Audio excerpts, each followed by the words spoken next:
Welcome to McPlum, simple solutions served daily. In this video, I will explain how to use Figma for mobile design. First, open Figma and create a new design file. Select a common mobile frame, such as the iPhone 14 or Android Large, to begin your layout. This ensures your design fits standard device dimensions. Next, set up your canvas with a clear structure, organizing layers and components from the start. This foundational step is crucial for a smooth and efficient design process, saving you time later on. Now, let's dive into crafting your mobile user interface. Focus on designing clear and intuitive navigation bars and tab menus, which are essential for user experience. Develop responsive buttons and input fields that adapt seamlessly across different screen sizes. Remember to leverage Figma's auto layout feature.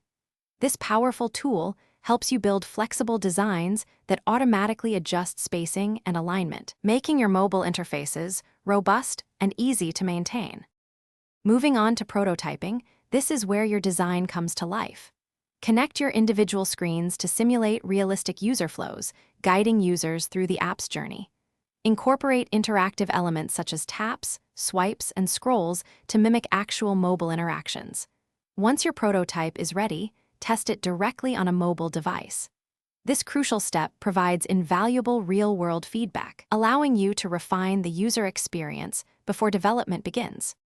Finally, let's discuss collaboration and handoff. Share your Figma file with your team members to gather valuable feedback and ensure everyone is aligned. Utilize the commenting feature to communicate specific design decisions and address any questions. When your design is finalized, prepare your file for developer handoff. Provide clear specifications, including measurements, colors, and fonts, to ensure a smooth transition from design to development. This streamlines the entire process.